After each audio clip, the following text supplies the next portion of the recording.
Eu vou partilhar 3 ou 4 notas convosco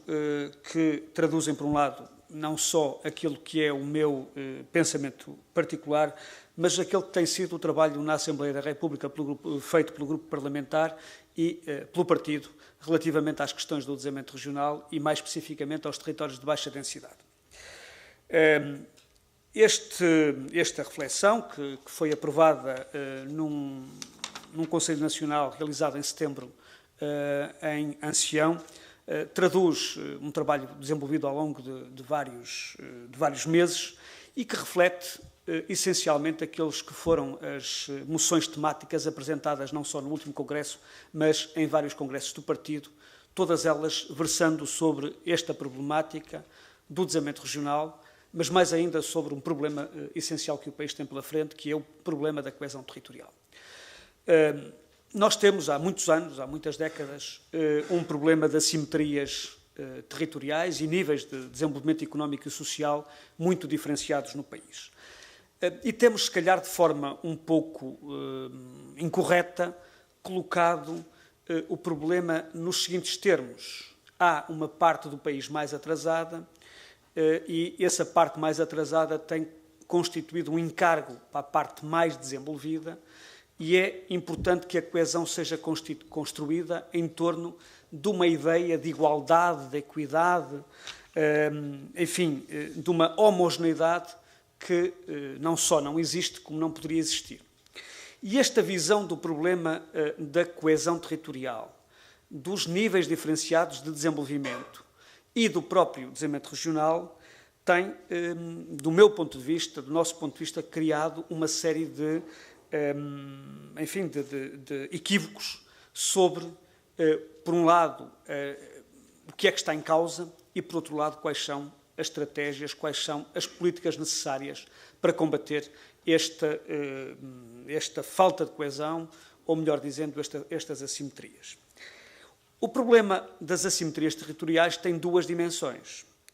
Tem a dimensão de um país menos coeso, mas tem uma dimensão mais importante, que é de um país menos competitivo. Se o país tem um conjunto de recursos, de potencialidades, que não são suficientemente aproveitadas, isso quer dizer que há uma parte daquilo que é o ativo, ou que são os ativos territoriais que o país tem, que não são valorizados. E, portanto, há uma parte do país que não contribui como gostaria para o desenvolvimento e a competitividade económica nacional. E se nós recentrarmos este problema do desenvolvimento regional em recursos que não estão suficientemente desenvolvidos, em potencialidades que não estão suficientemente aproveitadas, em meios que o país não utiliza, naturalmente que temos uma visão completamente diferente daquilo que deve ser uma verdadeira política de coesão. Não é uma política que vai sobrecarregar na despesa pública e no encargo do Estado uma parte do território, mas, ao contrário, é um país que vai utilizar convenientemente aquilo que tem de bom, aquilo que são os seus recursos e o seu potencial de desenvolvimento para, conjuntamente, coletivamente, melhorar os níveis de competitividade, melhorar a capacidade de crescimento e criação de emprego. E quando nós dissemos que há uma parte do país que não dá o contributo que devia e que queria dar ao desenvolvimento nacional, estamos a falar, naturalmente, de recursos naturais, mas estamos a falar de competências, de saberes, de meios, de recursos humanos qualificados. Estamos a falar do ensino superior, estamos a falar de um conjunto de empresas que têm capacidades tecnológicas, capacidades técnicas, capacidades em saber fazer, que não estão a ser suficientemente valorizadas, nem estão a ser devidamente apoiadas para poderem ajudar o país a crescer, a criar o emprego necessário para fixar a população e, de alguma forma, para coletivamente construirmos um país melhor. E durante várias décadas, os equívocos de que eu vos acabei de falar criaram outros equívocos em matéria de políticas de desenvolvimento regional. O principal que marcou o país nas últimas 2, 3 décadas, desde o momento em que integramos primeiro a Comunidade Económica Europeia e depois a União Europeia, foi de que nós entendíamos ou pensávamos que bastava infraestruturar para desenvolver. Durante muito tempo pensávamos que bastava criarmos as infraestruturas, os equipamentos, enfim, os serviços que o país carecia e, em alguns casos, continua a carecer, para que depois o processo de desenvolvimento viesse por arrastamento e que as empresas e os empregos viessem para todos os territórios, nomeadamente para os territórios do interior ou de baixa densidade, que essa melhoria de condições de vida ou melhoria de condições de acessibilidade só por si eram suficientes para arrastar o investimento, para arrastar a capacidade de empreendimento e, portanto, que bastava termos os mesmos equipamentos, as mesmas infraestruturas, as mesmas condições de acesso a um conjunto de fatores de competitividade para que o processo de desenvolvimento acontecesse. E demorámos demasiado tempo a perceber que não era assim. Embora fundamentais, embora indispensáveis, as infraestruturas só por si não criavam as condições necessárias e indispensáveis para desencadear um processo de desenvolvimento. Naturalmente que esses investimentos, com as decisões erradas que foram tomadas muitas vezes, criaram endividamento, criaram insustentabilidade na manutenção, em muitos casos, e criaram um emprego público que, por si, desencadeou a ilusão de que seria possível, com esse emprego público, nós mantermos um modelo de desenvolvimento sustentável, duradouro e, portanto, capaz de criar um caminho de desenvolvimento para o país. E eu julgo que, nos últimos anos, não só percebemos que o crescimento não pode acontecer com um endividamento continuado, quer do Estado, quer das famílias, quer das empresas. Para que o crescimento seja sustentado, este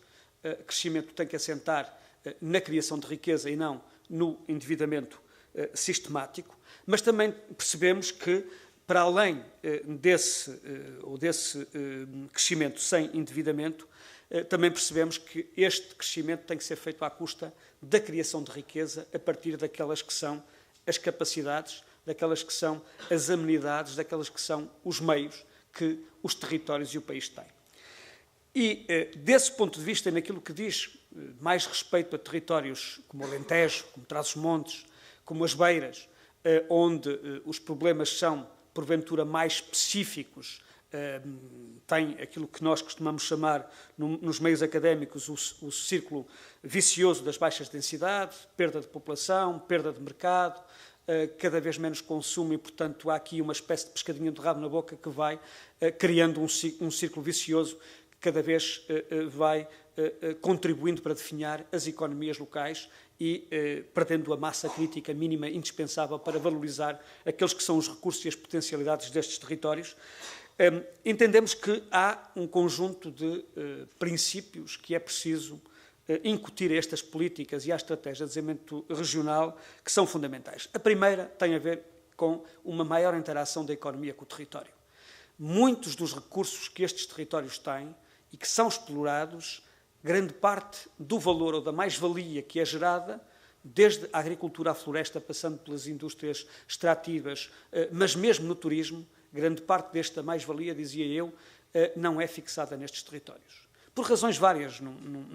não é o momento de entrarmos numa análise mais fina destes processos e destas dinâmicas económicas, mas o primeiro desafio é fazer com que parte desse valor gerado nas respectivas cadeias de valor sejam fixadas no território. E esse aspecto é um aspecto determinante, essencial, porque se nós não formos capazes de fixar essa parte do valor, também não somos capazes de criar o emprego associado a essa mais-valia e que é, porventura, o emprego ou a parte do emprego mais qualificado que se gera em todos os ciclos produtivos, sejam nas fileiras agrícolas ou florestais, seja em setores como o turismo. Uma segunda questão tem a ver com as competências e as capacidades que é preciso reforçar para atrair e tornar mais competitivos estes territórios, com um conjunto de elementos, de instrumentos, já, em alguns casos, trabalhados no âmbito do Portugal 2020 e das estratégias de especialização inteligente que estão a ser desenvolvidas, quer no Alentejo, quer nas outras regiões de convergência. A capacidade de iniciativa e de empreendimento fundamentais, porque, sendo o modelo de desenvolvimento, ou devendo o modelo de desenvolvimento económico assentar naquilo que é a capacidade privada e daquilo que é daquilo que são os investimentos no setor produtivo e reprodutivos, é fundamental esta dimensão. A inovação e a criatividade. E a inovação não pode ser confundida com uma inovação meramente tecnológica e meramente, enfim, associada às grandes tecnologias, associada àquilo que de mais inovador ou daquilo que mais de ponta se faz, mas há processos de inovação fundamentais para as economias e para os territórios com menos condições e, portanto, com menos densidade empresarial, que são essenciais e que são cruciais para o seu desenvolvimento. E, claro, que uma estratégia de desenvolvimento económico não pode esquecer dois outros aspectos que são fundamentais. Quando nós passamos do foco da equidade no acesso a bens e serviços públicos fundamentais, não podemos esquecer esta dimensão. Esta é uma dimensão que ou decorre da própria Constituição. A igualdade de oportunidades no acesso a bens e serviços públicos fundamentais é um princípio constitucional, não é um favor que o centro faz relativamente a estes territórios. É uma obrigação, naturalmente, que ela tem que ser definida com base em critérios, com base em princípios que sejam satisfatórios e compatíveis com aquela que é a capacidade financeira do país e com aquelas que são as reais necessidades e exigências das populações que vivem nestes territórios. Mas é fundamental não colocar em primeiro este pressuposto, mas colocá-lo no seu devido lugar como um direito que deve ser trabalhado e que deve ser repensado de forma a poder garantir a todos os cidadãos, onde quer que eles vivam, as mesmas condições, ou pelo menos princípios de equidade que sejam comuns. E, finalmente, um problema, uma dimensão que me parece que é aquela que mais obriga a um trabalho e a um esforço suplementar, que tem a ver com a eficiência coletiva, isto é, com a capacidade que, em territórios onde há uma grande pulverização de agentes, onde os setores públicos têm um peso, porventura, muito mais determinante do que em espaços mais densos, onde o tecido económico e empresarial é mais diversificado e mais dinâmico, mas sem esta articulação entre os vários agentes, sem uma capacidade de construir, criar redes, parcerias estratégicas, sem uma capacidade de agregação de vontades, é praticamente impossível inverter a situação que vivem, as dificuldades que vivem muitos destes territórios. Naturalmente, o que é pedido é um desafio enorme. É uma dificuldade muito grande, porque nós temos, não só nestes territórios, mas no conjunto do país, uma falta de cultura ou uma cultura insuficiente da parceria, da cooperação, do trabalho em rede, da capacidade de encontrarmos modelos de governação, quer ao nível empresarial, quer ao nível territorial, que tenham como objetivo reforçar a capacidade e a competitividade destes territórios e das suas várias dimensões. Mas este é um desafio fundamental e, se nós não formos capazes de o ultrapassar, naturalmente que vamos ter muito mais dificuldades em inverter a situação que temos pela frente. Duas notas finais, uma para falar do poder local. Eu vou-me cingir nesta nota ao papel que o poder local tem, sempre teve e deverá continuar a ter em matéria de desenvolvimento regional. Eu costumo dizer que, se nós não percebermos que os processos de desenvolvimento territorial são processos que devem nascer a partir dos territórios, isto é, como eu costumo dizer em jeito de brincadeira, que a porta do desenvolvimento territorial abre por dentro. Eu não conheço nenhum processo de desenvolvimento duradouro, enfim, com sucesso, que resulte de uma intervenção a partir do Estado central, de uma região, de um território alheio e que consiga abrir a porta ao desenvolvimento de uma determinada região, de um determinado território. Se os agentes que vivem no território, que têm um conjunto de responsabilidades e um conjunto de envolvimentos nas várias dimensões, não forem capazes de criar uma dinâmica de desenvolvimento, não acredito que seja possível que o território se desenvolva de outra maneira. E neste abrir a porta por dentro, o papel dos municípios, o papel das autarquias, mas essencialmente dos municípios, por razões de natureza política, institucional e até constitucional, é fundamental, é decisivo. E o grande desafio que os municípios têm pela frente é que a tradição, as necessidades, até a história do poder local democrático em Portugal foi muito marcada por um grande desafio, que já foi aqui relembrado pelo José Policarpo, que foi colmatar os atrasos estruturais importantíssimos que o país tinha em matéria de infraestruturas, daquilo que eram o fornecimento de serviços básicos, essenciais, a acessibilidade, o abastecimento de água, as redes de esgoto, os equipamentos e os serviços. E o nosso poder local está muito formatado para responder a estes desafios. Quando eu digo formatado, é não só em termos de conceito, mas em termos de recursos, de capacidades, de competências. Pois o novo paradigma que se desenha não resulta só dos desafios que nós temos em matéria de desenvolvimento territorial, resulta mesmo daquela que é a estratégia da União Europeia para os próximos anos, do crescimento inteligente, inclusivo e sustentável, obriga a que o papel dos municípios seja, eu não digo completamente diferente, mas seja substancialmente diferente. O papel e o desafio que eles têm é de contribuírem para criar um ambiente, na gíria mais académica ou técnica diz-se mesmo um ecossistema, que seja muito mais favorável à tal cultura de empreendimento, de investimento, de dinamização económica e, portanto, que criem condições para que os particulares, os privados, os empresários, os criativos, todos aqueles que podem contribuir e a quem compete realmente criar uma dinâmica económica e contribuir para o crescimento económico, porque naquilo que nós acreditamos em termos de modelo de desenvolvimento esse papel de motor do desenvolvimento económico é da responsabilidade do setor privado e não do setor do Estado. Há outros partidos e há outras visões diferentes desta, mas é nesta que nós acreditamos. A construção deste ambiente a nível local, deste ecossistema que seja favorável e que vá além da disponibilização de solo industrial para colocar ou para instalar empresas, ou de condições que favoreçam a facilidade na implantação de uma determinada unidade. É preciso ir muito mais longe, é preciso criar as redes de empreendimento, de inovação, é preciso criar um conjunto de fatores que não só facilitem, mas sobretudo que potenciem aquelas que são as dinâmicas e os recursos e as capacidades que cada território tem, constitui, do meu ponto de vista, um grande desafio.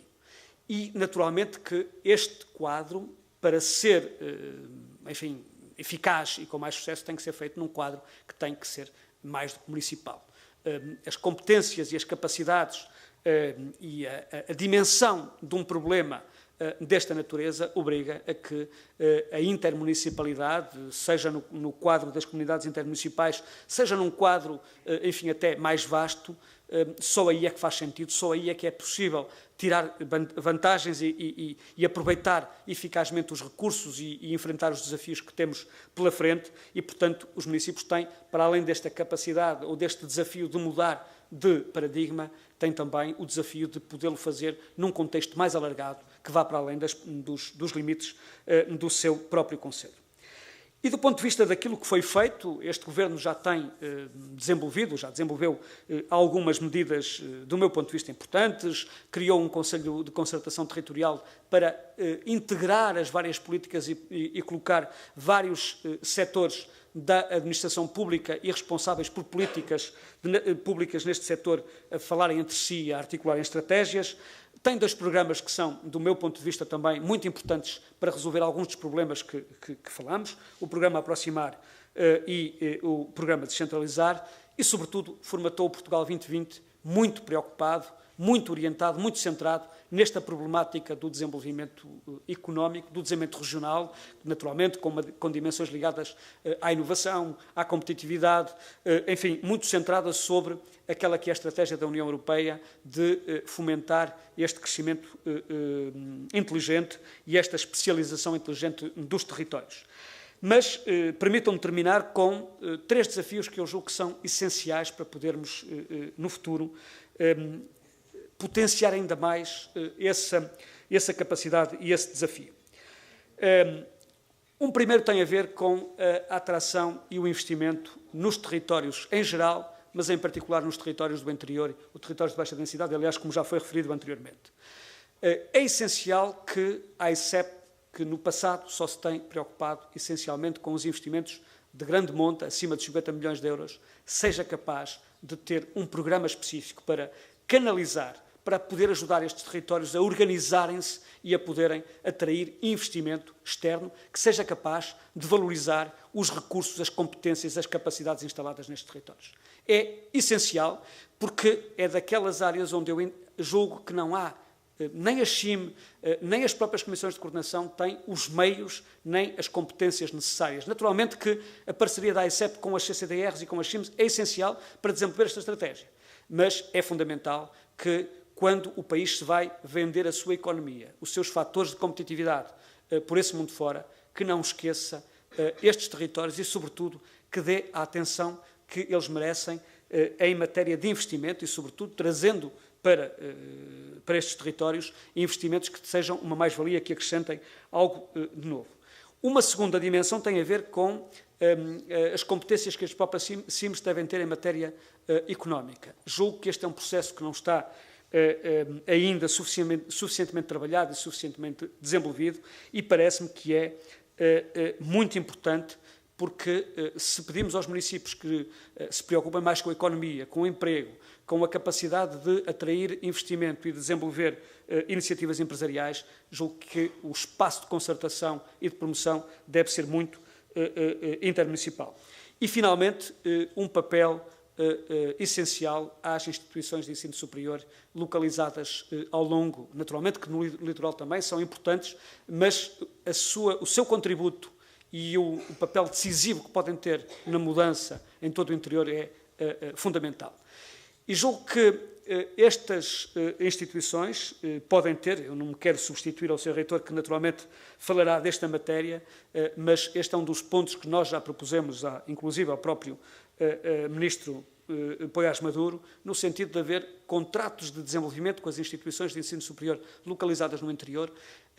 obrigando-as, entre aspas, a orientarem o seu trabalho de investigação e o seu trabalho de transferência tecnológica para os recursos agrícolas, florestais, indústrias extrativas, turismo, enfim, todos aqueles que são os recursos que estes territórios têm, que são únicos e que podem ter um papel fundamental para o desenvolvimento do país, porque é disso que estamos a falar, e naturalmente que se o país se desenvolver a partir do interior é um fator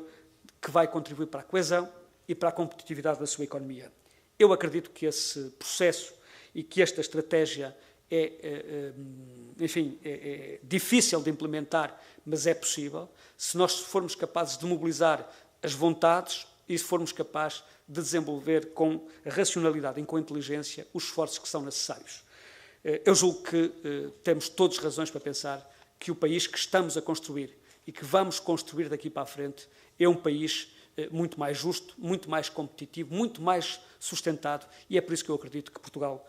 tem futuro, e acredito que a mensagem de esperança que tem procurado transmitir e construir a partir desta plataforma é uma boa notícia para Portugal e, portanto, estamos todos nessa dinâmica de ajudar a construir essa mensagem de esperança para Portugal. Muito obrigado a todos.